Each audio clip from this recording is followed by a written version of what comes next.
We're good to go. We got it. In a world of capes and lunatics, of gods and monsters, of robots and others, there is one who only watches. Or does he? This is Nuff Said. Oh, avast me, hearties, and welcome once again to Full Stream Ahead. I am your host, Charlie, the Professor Esser, and with me, as always, is my skinny rich friend. It's Mozz. Mozz! Tonight's episode, What If? Season 1, Episode 8. What if Ultron won? Natasha Romanoff and Clint Barton seek to destroy killer robot Ultron following a cataclysmic event. Brian Andrews, he's our director this week. Matthew Chauncey, he's our story editor. Good old Jack Kirby and Joe Simon, they're getting that Captain America credit they sometimes forget. Jim Starlin, he created Thanos. Matthew Chauncey, he gets that story editor and written by a man's doing two jobs. Clearly hardest working man in show business. Jack Kirby and Joe Simon, they're getting that Captain America credit. Captain America's barely in it. So is Thanos. I guess he's a pretty important plot point, but he's there for like half a second. Yeah. I would think that Iron Man deserves a little more, but what are you going to say? No even mention of Iron Man in this, his 8th time dying. Or I'm sorry, 7th time dying. We don't know if he died in... actually, we don't know if he died... No, this is only his 6th time dying. We don't know if he died when Peggy Carter became Captain America. We don't know if he died when T'Challa became Star-Lord.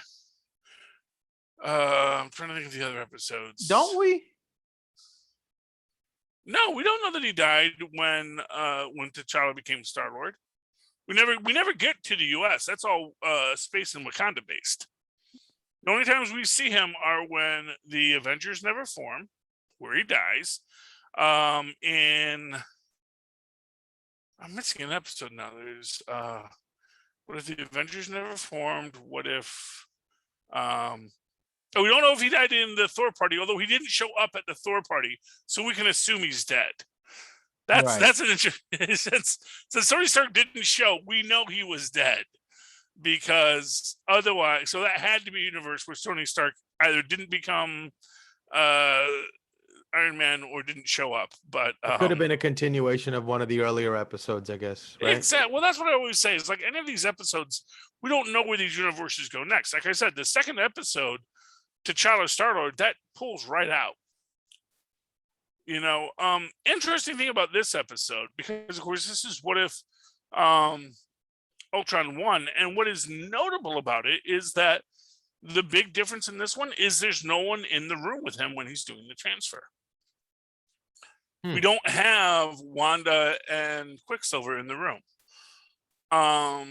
Assuming we still had Mrs. Cho in the room, the fact that we don't have Wanda means she never gets the vision to help her break out. And regardless, the transfer is complete. Because the transfer is complete, we never, get the opportunity for Jarvis to essentially ascend into the vision, which really raises that question, what happened to the Jarvis AI? I think that is going to be one of the central questions that we're going to have to ask eventually. I hope it's answered tomorrow, because if you'll recall, they rediscover the Jarvis AI, but we do have an AI in this, which is Arnim Zola. And they're going to try and do the AI with Arnim, the AI overwrite with Arnim that Jarvis eventually did with Ultron. But I do wonder what happened to to Jarvis in this universe. This is the second time where we never find, because Jarvis is still a highly sentient AI, and he's been left running both in the Killmonger becomes Black Panther universe, and in this universe. He never gets put into the armor, but he's still an AI running and existing. It makes me wonder if that little plot point is going to come back, because not for nothing, they paid Bentley well, I mean, for the whole thing. So regardless of whatever, he kills like all of these all of these worlds in that universe. So even if Jarvis existed, the Earth is gone. So I mean, like, Well, no, the Earth isn't gone. That's an important point. A lot of people are dead on Earth, but he never actually destroys the planet. He goes all out on all the other planets. So I guess what he's saying is all he did was kill sentient life. Well, except he left Natasha on this world, because we never see him come back to destroy Earth. He has conquered all life on Earth, arguably, and really arguably that happens before Natasha and Barton go out. So arguably Natasha and Barton, because they've been running away from Ultron for years, he just left Earth on autopilot because he's already created the other Ultrons. So in that moment where he's celebrating his peace, he's so far away that he can't really know, but he's just assuming that all his robots were able to engulf the Earth and destroy it. So he assumes it. He assumes. He does the classic. He does the classic villain move.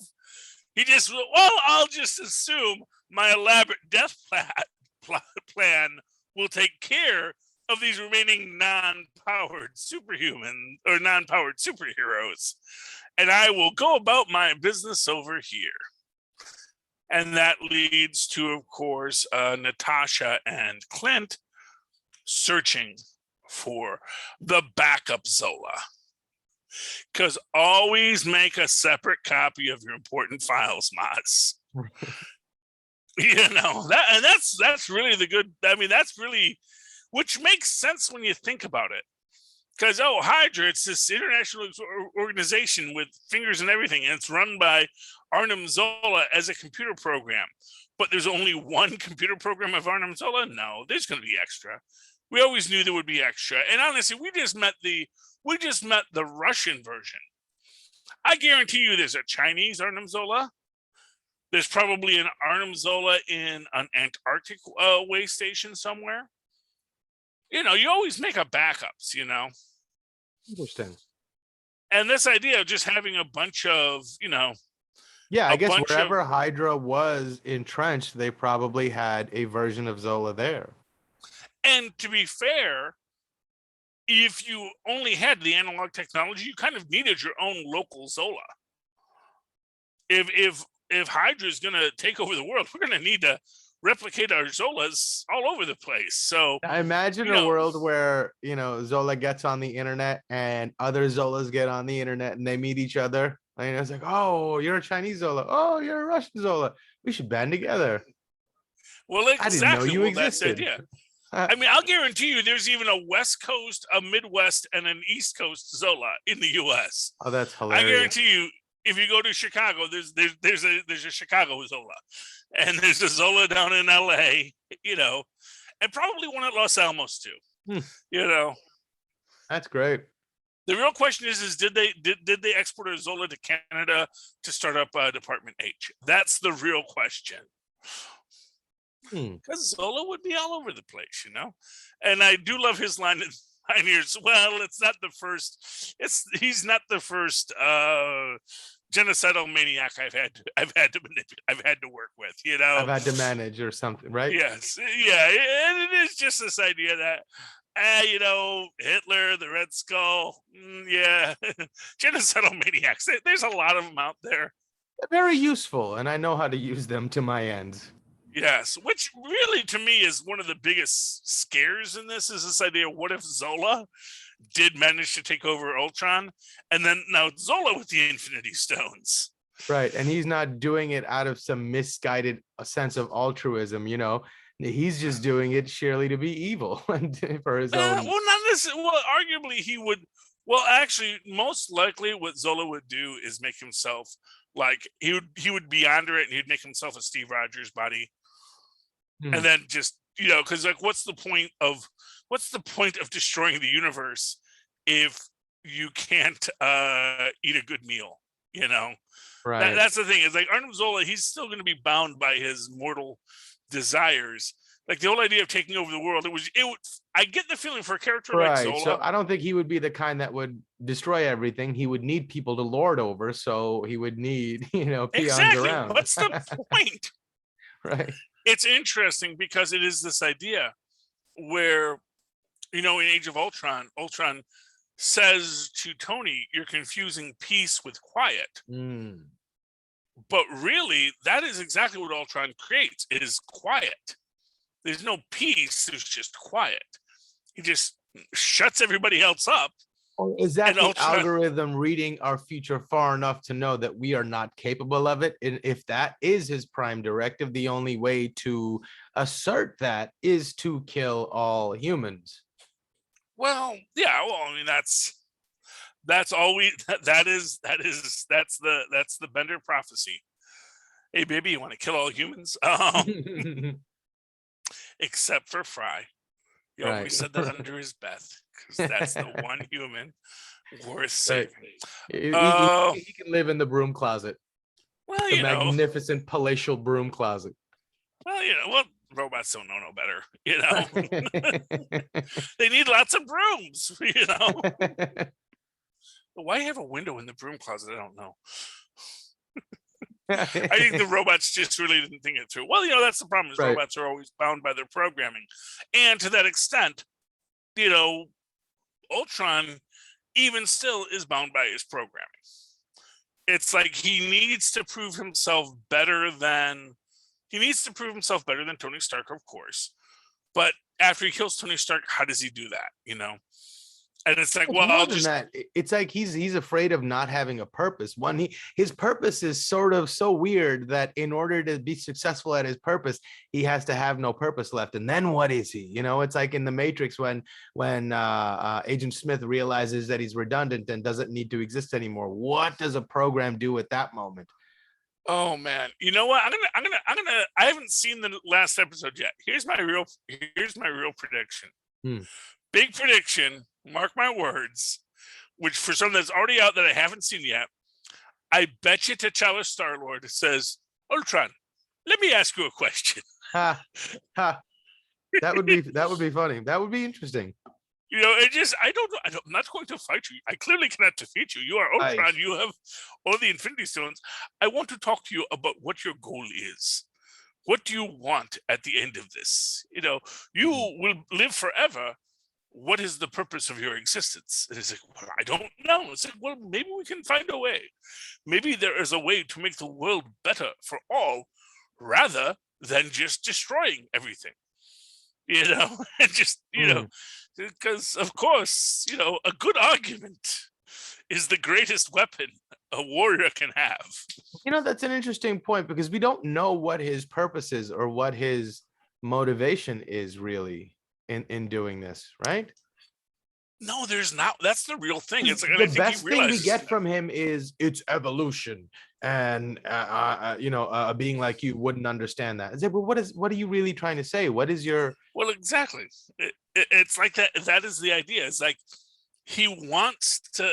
What it is, he is the guy. He is a classic super genius supervillain who doesn't want to be bothered with the details, much like Tony Stark. He doesn't want to be asked, should mankind meddle? He just wants to meddle. But at the same time, there's that very real question, well, is that going to actually help? Are we actually going to accomplish what we want to by meddling? Or are we just going to make a big mess? Are we going to just cause things to get worse because we didn't take a minute, take a beat and say, okay, well, what do we do next?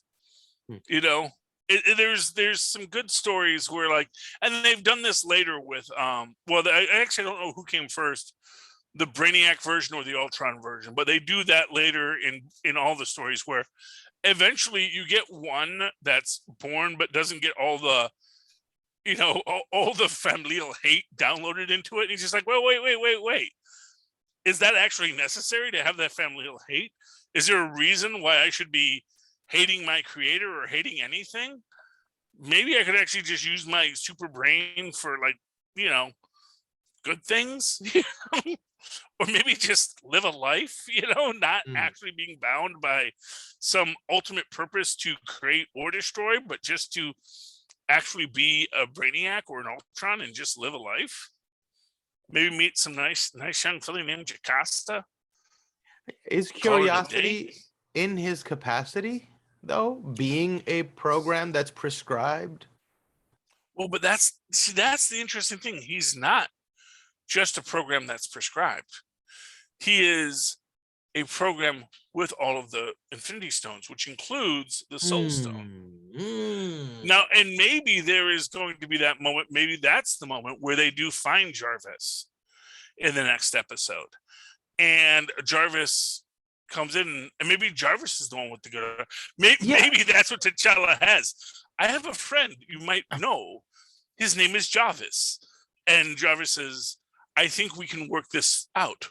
Maybe I can give you my knowledge and my purpose to you. Maybe we find out that... That's probably how he infected Jarvis. That's probably how he got Vision, no?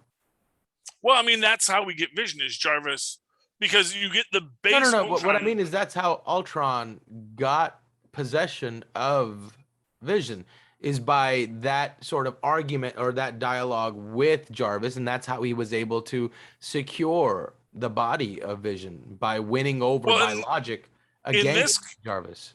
Yeah, in this case, Jarvis isn't in Vision yet. This is just the blank Vision, and it's Ultron uploading. Now, when Ultron and Jarvis first meet, and Ultron beats Jarvis, it's probably a similar kind of chess match thing. Now, when later Vision, Jarvis, and Ultron meet, there is a similar thing where Jarvis has to cut him off. And in attacking the Nexus and to get access to the nukes in Age of Ultron, it is Jarvis is the one that is stopping him and blocking him, because of course in that situation the idea is he cannot, if you can't defeat, you can play to draw. And you can play to draw forever if this person, if you don't give them the opening that they're expecting. If you that's the idea that, in fact, Data did this once with a grandmaster of some game in Star Trek, where, there's a grandmaster who's like, oh, I'll play against the computer. That should be fun. And he beats him in 27 moves, which is fast. It's one of these kind of games. And then eventually he plays him again. He says, well, I wasn't playing him to win. I was just playing to draw. Because if you play to draw, it'll go on forever. And I can go on forever because I'm a robot. And he would just get frustrated and he would quit. And that's how he beat him. Because it's about understanding different ways of strategy. And in that sense, so I do think, like I said, we know we're getting Star-Lord T'Challa back because we've seen the trailer. Well, actually not the trailer, but just images from earlier trailers, because they never dropped a trailer for this episode yet. And we know that Jarvis is probably out there. So it's when you look at all the pieces, all these things could be out there. And it's entirely possible. One of the things that's, I think, really interesting in this is when Uatu is debating, should he interfere? Now, at this point, it's he knows Zola, he knows the Zola thing's there, and he knows they're so close, and he's just watching them. But at the same time, there is that question: is would Zola be actually able to defeat Ultron in this state? Because at this point, they don't know that they don't know. Although they should. I mean, that's the thing, is they don't know that Ultron has the Infinity Stones, though the Watcher does. Because at this point, they just know that Ultron has his army and they're running roughshod over the world. But I guess it's one of those things where the little bit of the shred of humanity that is still in Zola sets him so far apart from a pure AI. Even if he has a soul stone, there's like a bit of trickery and cleverness that humans can be capable of that AI will never be able to reach. And maybe in that sliver of space, there's something that Zola can do that's unexpected. Oh yeah, well, no, I certainly think Zola is going to be a part of it. I don't think we've seen the last of Zola. I think I love the fact that Toby Jones came back for this. Quite frankly, I love the fact that Toby Jones seems to be totally down anytime they want him to show up, because he came back for Agent Carter, he came back for this, and I get the feeling it's like, no, yeah, I'll come back, man. You know, I'm a character actor. You want me to be a character? I'll come out. I'll do that character again. Right. What the heck, you know? I'm not exactly Robert Downey Jr. where I can just say I don't need the job today. You know, some of us work for a living, and so I do like that. I love the fact that we may always have a Zola in that sense, and that makes me happy. You know, because I like when character actors get to be characters for a long period of time. Right. And I'm excited to see where it goes with this. So what did you think of like what everybody's talking about? Like, how do you reconcile the fact that Vision was able to split Thanos in half, and then like he didn't think to do that? The smartest robot in the world didn't. Well, at the time that first off, and it's the difference between the two Visions. So when Ultron Vision sees him, it's just here's a person, cut him in half, you know, because he's cut everyone else in half. Why should this one be any different? You know, this one is coming. He's going to give his villain speech, and he's like, nope, no, don't need it. Also, an interesting fun fact about this, because he splits them down the middle, assuming Titans have hemispheric brains, similar to humans, once you cut his brain in half, he can't snap his fingers anymore. Because the right half controls the left half, and the left half controls the right half. So you cut him down the middle, he can't snap. He can't use his stones. It would have worked better if he'd cut him from head to toe rather than doing the bowel to jowl. But it happened so quickly. I think it worked. You know. Yeah. In the end, it just comes down to like the element of surprise. Yeah, exactly. And the gigantic strategic advantage it gives you. And they just never had that moment with him. Yeah. And that also, beam was Jarvis very powerful. When he's about to like, I'm going to snatch the stone. Oh, yeah, zip. You know, I don't know, you know? Yeah. Well, at that time, first off, Vision had been wounded. He was worried about Wanda. Yeah. And to be triply fair, he was dead. You know, Wanda had destroyed the stone, and it's only after Thanos brings him back to life he's like, wait, what now? And then he rips the stone out. So he doesn't even bring him back until he rips the stone out. So arguably, yes, probably if Vision, as always is the case, as we always say that, you know, the reason why Batman v Superman is a fight is because Superman lets it be a fight. If Vision from like 20 miles away just, you know, goes for the head, problem solved, you know. It's a concentrated energy burst, and you know, as tough as Ultron is, this is what's going to do the trick. Because it is Infinity Stone versus Infinity Stone, and as I've said, Infinity Stones don't give you protection against other Infinity Stones, which is why Captain Marvel and Wanda are so powerful against him. Because the other stones say, well, no, this is Mind Stone energy. We can't do anything against that. You know, even if you have the Mind Stone, we can't do anything against it. We're here and we're doing what we're doing. But yeah, no, we like if you have the Mind Stone, it's just saying, no, that's cool. I know this energy. That's our energy. Let's destroy you for fun.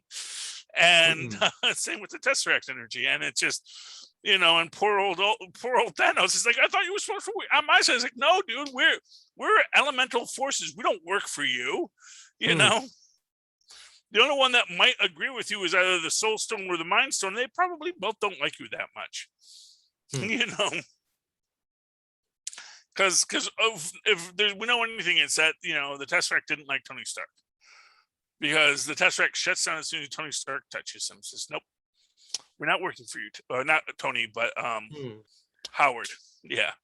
So it is. I mean, like I said, it obviously there are people who say no, Thanos can't be. It's like people who say Thanos can't be defeated by anything, or can't be defeated by an energy beam. It's like, well, first off, it's the Mind Stone energy beam, and second off, Thanos loses every single time he fights.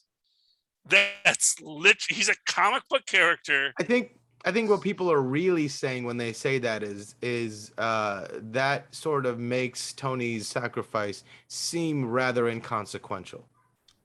Well, that's the problem people have with it, I guess. And I guess first off, Thanos stands as their own group of people, but I don't think that Tony's sacrifice is inconsequential, expressly because it was necessary in that situation.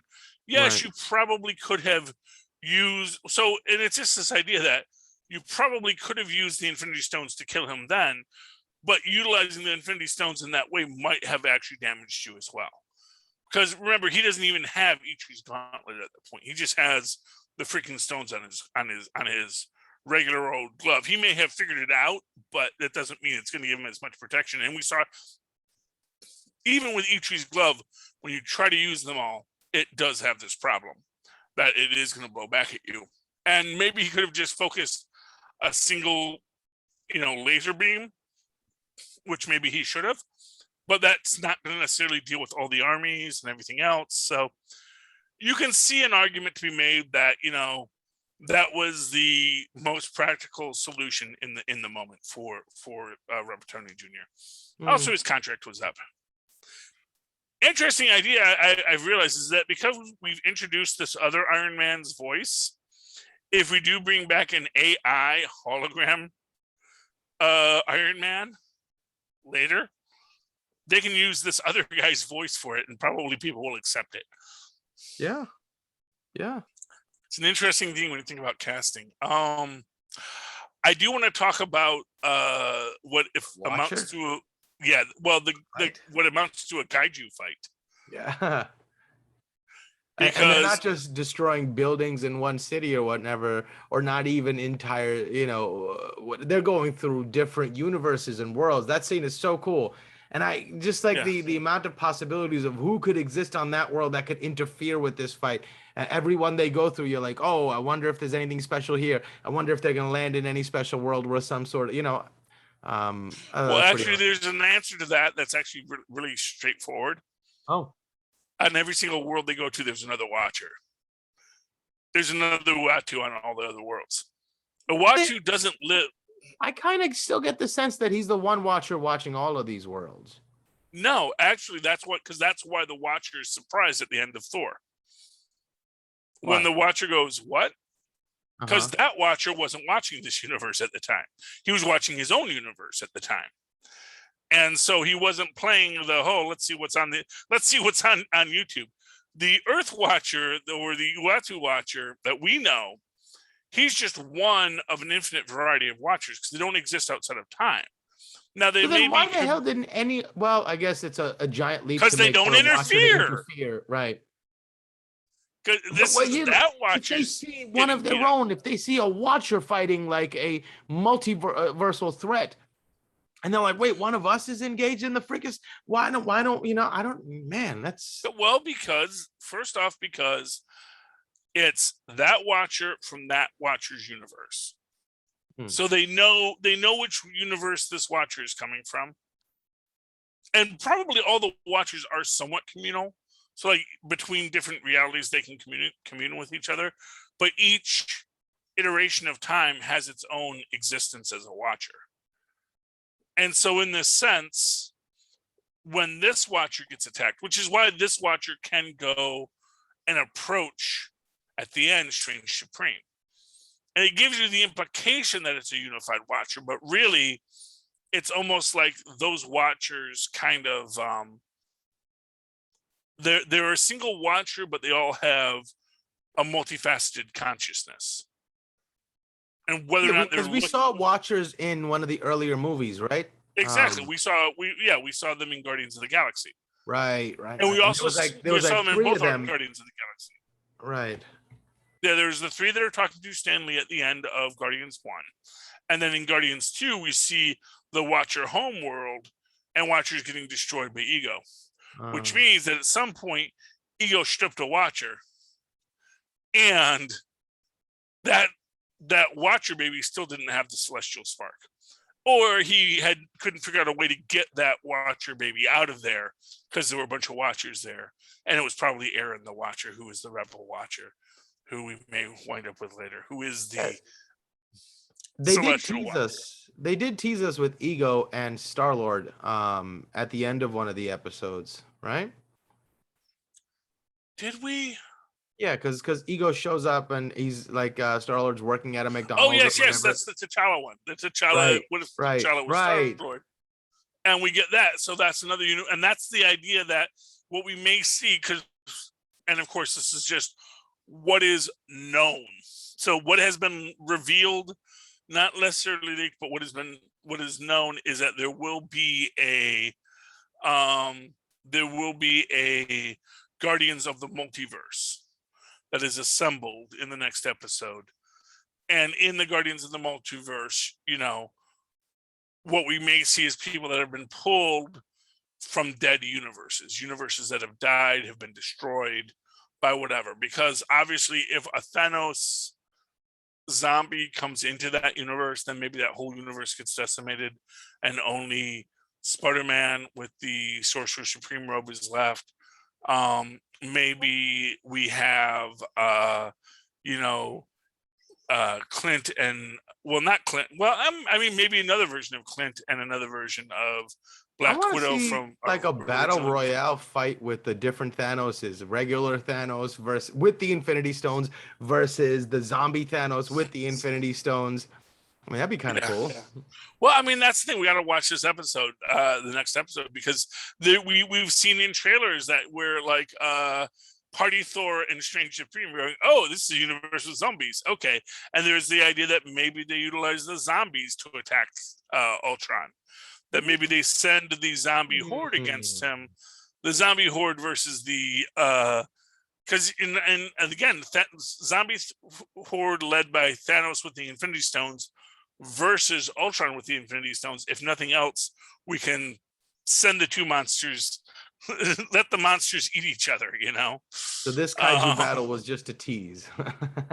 Exactly. Well, there's always another kaiju, That's true. You can have Godzilla versus King Kong, but then you forgot all about Mega Gordira, whatever his name is, the three-headed one. And yeah, the monster from Planet X, if I recall, when he was first introduced in the US. And then there was another one where it's Godzilla versus the Smog monster. But yeah, they had a couple multi-headed dragons that Godzilla fought. But the idea is there's always another monster to fight, and that becomes what we're dealing with. In this moment, though, we see the Watcher come at the end of the adventure and say he has to reach out to the only other being that he thinks might have the power, which is Strange Supreme, which was the one who accidentally destroys his own universe to disrupt time, not realizing that it's a reason it's called an absolute point, dude. Because within your time structure, if you can break it, sure, but then everything becomes unraveled. It's like, sure, you could have done that, and then you probably could have figured out a way to have her and him live forever in a little bubble. But that's probably it's literally like saying, man, it's so cold, I'm just gonna take one leg off this chair and burn it for some heat. I can sit balanced, it's like eventually, you're gonna yeah, well, exactly. Well, and as we always say, if you break the fourth wall, the whole structure falls down. But yeah, and he makes the Watcher ask, says, beg. Now, and of course, what's funny in that is that arguably there's another Watcher watching that Watcher doing that. Although, well, actually, no, that's right. Because as we see at the end of the Strange Supreme episode, that Watcher fades from existence too. He starts getting the inky lines coming off of him. And that was kind of his point. But it's the same Watcher, but Strange Supreme doesn't know that it's a different Watcher. He just knows it's the Watcher. Oh, you said this. It's like, yeah, I remember what I said because I remember everything that's said between all the dimensions. But That's not the same Watcher? Arguably, no, because the Watcher that Strange Supreme spoke with at the end of Strange Supreme's episode also is fading into inkiness when it's all happening. He's also breaking apart. When he says, apart, or is he, beam me up, Scott? Is he just like, traveling? Well, no, because they're still of this universe and of each version of a universe that they're in. I mean, at least going by traditional Marvel folklore. So it's always possible that there's another possibility that they're not that. But if we go by traditional Marvel folklore, in every universe there's a Watcher, all of whom may be destroyed or damaged in some way, and the Watcher observes all the other universes. And of course, the reason Uatu watches all the other universes is because in the Watcher's continuity, it was his father who proposed giving Watcher technology to less advanced races, hoping it would elevate them, and they wind up destroying themselves. And as a result, the Watcher is always looking to see if there was one universe where his father's idea actually worked, where the world was made better, where the universe was made better. And that area that Ultron is able to invade when he finally finds him is not like the headquarters of the control panel of all the worlds.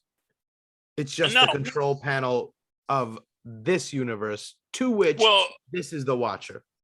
Is that right? Or maybe even a little more weirdly complex. It's effectively a Watcher's TV room. Right. It's his control room for this universe, not the main control board for all the universes. Because no. Why were there no other Watchers present? Yeah, well, so the idea is that there's in every universe, there's hundreds of Watchers throughout every universe. Each of them has what's effectively a TV wall. And they can change it to any freaking channel that they want across the entire multiverse. When they've got, when there's nothing that exciting happening in their universe, they can say, "Oh, let's see what's happening in that one universe." It's as Doctor Strange once described Agamotto. So all these you're just a cosmic couch potato.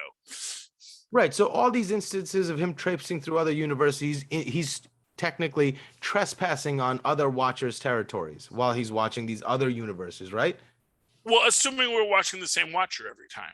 Oh yeah. You see, that's the thing about the Watchers, is that arguably every single episode we're meeting a new Watcher. And every single Watcher is doing the same TV show, but it's the Watcher for that universe that we're watching. He can watch all the universes, and all the Watchers watch the universes, but the Watcher we're seeing isn't necessarily the same watch. It's sort of like how they say, do we know that we meet the same Rick and Morty every Rick and Morty episode? No. Sometimes it's the same Rick and Morty. Sometimes it's a Rick and Morty that had similar adventures, but we don't know that it's always the same Rick and Morty. Likewise, with these guys, it might be the Watcher we've met, or it might be a completely different new Watcher. And you will never know, because you're just going to watch what happens. Yeah, I guess we'll have to wait till this episode. I can't wait to see it. Yeah, I'm excited to see it. Maybe they're going to resolve it. Maybe they're not going to, because, that's also the complex aspect of it, is like, they don't owe us an explanation. They're Watchers. They're cosmic beings beyond our basic understanding of space and time, you know, that they don't fit into our mold of what consciousness and existence is, isn't really their problem. You know, Yeah. So the idea of watchers, and maybe that's the concept that we should embrace in this. There's a watcher in every universe. Those watchers have what amounts to a continuous mind throughout space and time. And that often what we see as a representation of their universe is just for our benefit, for our temporal benefit, not for their existence. Mm. It's like, they look like a big baby-headed giant. That's just that's what communicates to us, this big That's the baby-headed piece giant. of their being that we can perceive, and that's what it looks like to us. But there's so much more to their being that is not Exactly. perceptible. And all of the Watchers' beings, because Right. the Watchers also share all the knowledge they have with each other. So they routinely, and that's actually, there is so much lore in the Watchers. It's so much fun to ever get into it. But Kind of reminds that's me not what how we covered in today. the world of Dune, the Bene Gesserit, they have the memories of all their lineage. So, like, Leto the second has the memories, all the lived memories of his father, Paul, and he can be riding a sandworm and remember that Stilgar taught him how to do it, and it's like he taught him how to do it. So it's kind of like that in a way. Yeah, it's actually almost exactly like that. So I think that's a great example. Thanks, Mozz. All right. Any final thoughts on tonight's episode? No, it was one of the coolest and best episodes so far. The action sequences right from the beginning, with Hawkeye and Black Widow were amazing. The cinematography, the filming of all of that was incredible, and right to the end, where you get the big battle going through different worlds. It's like you thought the beginning was cool, but it ends on an even bigger crescendo. So I can't wait to see what they're gonna do with this next episode. I know, and this was without a doubt the best fight. Yeah. Because I love the fact that no matter what Ultron's doing, the Watcher is at most getting punched, but he's never going down. And you kind of imagine that there's this idea that, if the Watcher truly interfered by unleashing his full power, this might not even be a fight. Because that's actually the interesting convolution to that, because Watchers don't interfere. That actually does extend to self-preservation.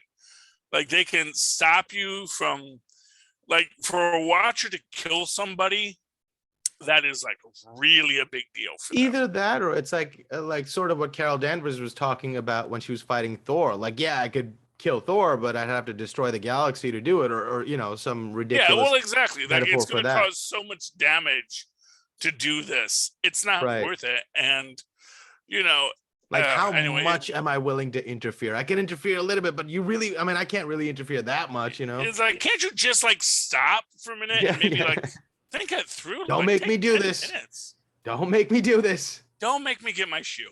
Know? Right. Oh, anyway, but yeah, it is just an amazing series, and I am so excited for the end of it, and I can't wait for season 2, where we're going to start looking at phase 4, and what if Shang-Chi, what if Shang-Chi's sister got trained because his dad wasn't a big old patriarchal sociopath? Yeah, I'm surprised she did not come after those rings. I mean, I guess she will eventually, because I own the 10 rings. It's my organization now. Give me my rings. They belong. I don't know. It's like, oh, well, I guarantee you, whatever she does, it's going to be so subtle. It's be like, oh, but it is so much power. Should any mortal have such power, my brother? Maybe you should let us lock them away. It's like, you are right, sister. Here are the 10 rings. Lock them away. That's the way to do it. Yeah. Zoink! Sucker! Oh, it's going to be so much fun to watch this, to continue to watch these Marvel movies, assuming they remain at high quality, which hopefully Feige provides it will. All right. So Mozz, if someone would like to reach out to you, talk to you about all the wonderful things we talk about here, how can they do so? Oh, they can email me at mozzmanzoor@gmail.com or find me on Facebook under Mozz Manzoor. That's MOZZMANZOOR. And of course, you can always write to me in that old-fashioned email way. You can tell I'm looking for the numbers here and such. 614 number, if I'm not mistaken. What? It's a 614 number, if I'm not mistaken. That's as much as I can. Yeah, 614-382-2737, 614. Is it 38 capes? 34? 38 capes. 38 capes. Right. 614. There it is. I found it. Well, of course, if you'd like to talk to us, you can always write to us. Write to the whole company. Good old company at capesandlunatics@gmail.com. That's capesandlunatics, all one word, @gmail.com. Call us and leave us a happy voicemail about what you want to talk about. We will put it on the show. You too can be a podcaster. And we don't limit you to 5 minutes or anything. You can talk for an hour. We'll probably cut it down, but we'll do something to say, I want to be on Full Stream Ahead enough said, and I want to say this thing about the show. That's 614-382-2737. That's 614-38-CAPES. And of course, you can go to Linktree. That's linktr.ee/capesandlunatics, and you can buy merch. Buy all our merch over there. And when you're done with that, you can always follow me on the Twitters as I live tweet. What's it called? Stargirl on DC, because I get my channel 11 now on my antennae. First write to me the old-fashioned email way, where Mozz and Paz once did, at superconnectivityblog@gmail.com. That's superconnectivityblog, all one word, @gmail.com. And then follow me as I live tweet, Stargirl, at Charlie Esser. I'm all confused, Mozz. At Charlie Esser, that's CharlieEsser. Look for the 2 E's in the middle. For quality. Bing. Thank you, Mozz. Oh, my goodness. I have screwed up the whole last half of this show, but that's okay. Because those of you watching, those of you listening, those of you hearing are just one more person in the long line of those who have watched and seen and heard. And at the end, you simply say, "Nuff said." All right, delightful little landlubbers. You have come to the end of another exciting episode. And I ask you to come back again next week as we once again sail around the balmy seas over the internet and sail full stream ahead. Arg. All right, Mozzie. That was the episode. Indeed.